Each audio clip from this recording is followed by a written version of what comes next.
Welcome to the Outer Void.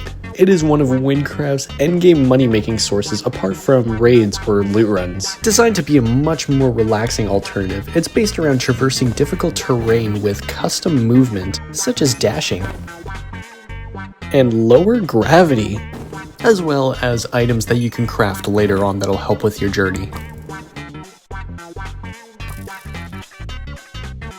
The main objective is pretty simple. Just collect items and sell it to our beautiful guy here named the Scavenger, who, canonically, has back problems, which is the whole reason why we're out in the Outer Voids. Because he can't do it himself, because he's a little shit. However, it really begs the question, how good is the Outer Voids?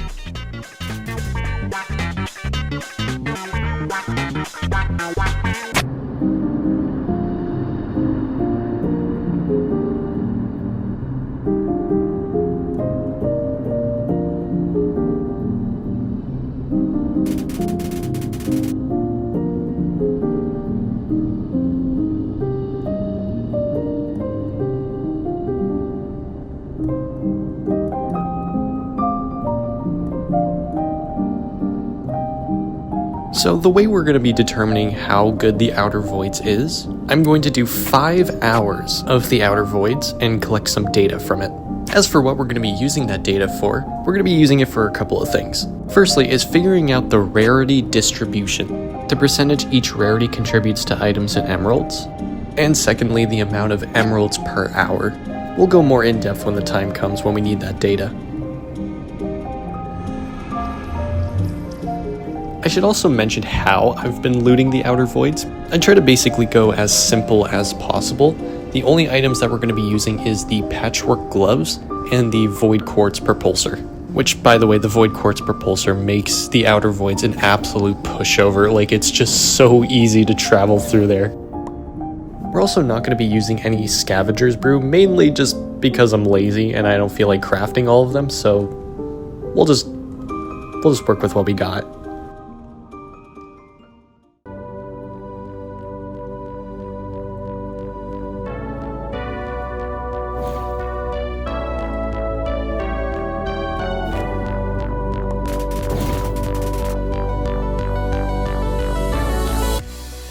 In the Outer Void, we have 4 different rarities. We have unique, rare, legendary, and fabled.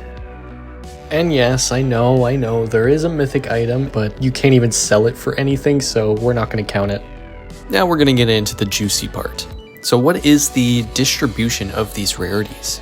After spending 5 hours in the Outer Void, I have collected 1,803 items, 1,340 of which were unique, 413 were rare, 42 were legendary, and 8 were fabled. I'm honestly surprised. I didn't think uniques were going to take up this much of the item pool. But now let's get on to the emeralds. The amount of emeralds we would have gotten on average with the 1,803 items, taking into account with the rarities, would have been 410,048 emeralds. Despite uniques taking up 74.32% of our total items, they only made up 13.07% of our total emeralds. For rares, it's pretty even. They were about 22.9% of our total items, and they made up 22.56% of our total emeralds. Now this is the surprising part. Legendaries only made up 2.33% of our total items. However, they made up 45.88% of our total emeralds. And fableds were a little bit disappointing, making up 0.44% of our total items. They only made up 18.48% of our total emeralds, which is, better than unique, so we'll take it. I know, I just flashed a bunch of numbers on screen, but I'm gonna give you the TLDR here. Despite uniques taking over 70% of the total amount of items you're going to find, they're barely going to contribute anything to the amount of emeralds you're going to get.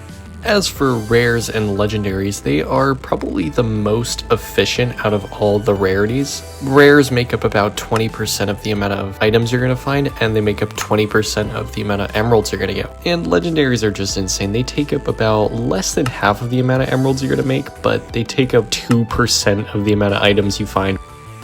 And for Fabled, it's a little bit of an interesting case because they are very, very scarce, and honestly the amount of emeralds that you're going to get out of selling them is not really going to be that crazy in the long run. So my suggestion is to probably just keep them in your bank just for crafting items.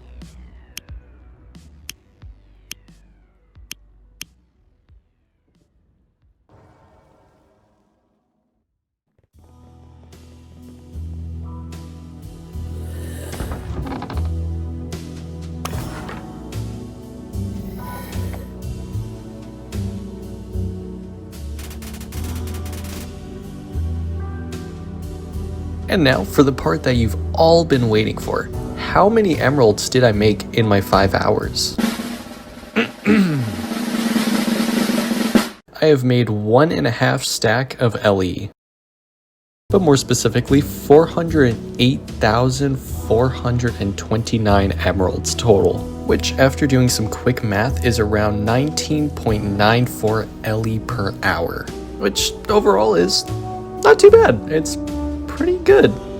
However, as I mentioned earlier, this was pretty much after using the bare minimum, and I think there's some ways that we can increase our emerald gain and save time. Uniques don't really take up a whole lot of percentage of emeralds that you're going to make, so it's probably best just to ditch them or just not really prioritize them. The funny thing is that there are just barely more items than there are inventory spaces. It'll be a pretty big time saver so that you don't have to run back and forth to the scavenger.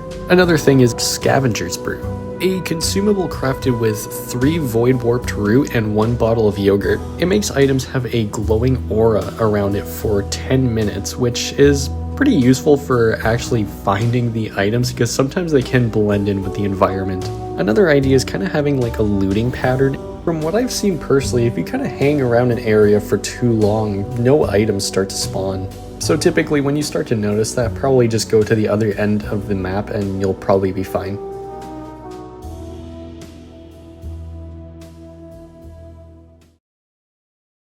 From this point on, we've talked about the outer void objectively, but how about subjectively?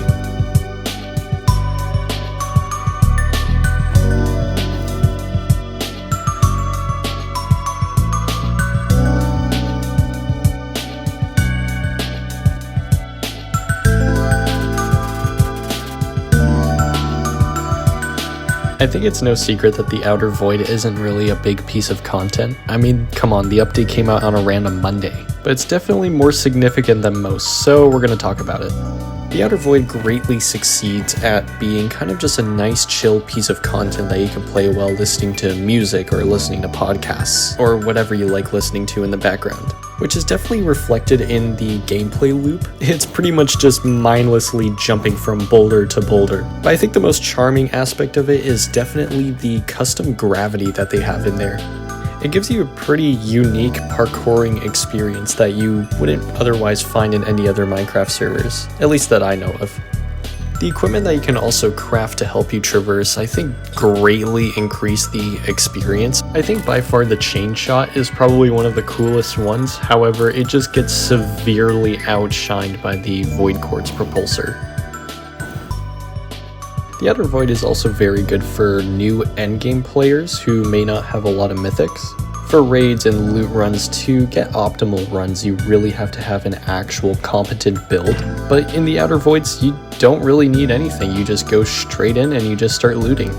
Because of that, I don't think it resonates a whole lot with older endgame players. A lot of the fun found in Wynncraft's endgame is just trying out a whole bunch of different builds, and you can't really do that in the Outer Void.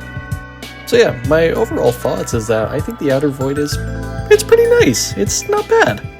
My only big suggestion is that they should add a pouch item to the Outer Void, because I think honestly the biggest gripe that I have with it is just having to go back and forth all the time just to empty my inventory, especially since I mentioned earlier there's just not enough inventory spaces because there's just so many different kind of items you can find in there.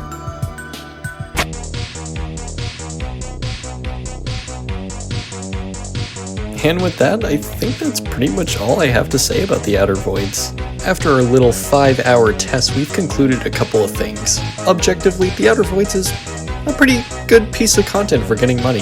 And subjectively, I think it's a pretty nice chill piece of content to play.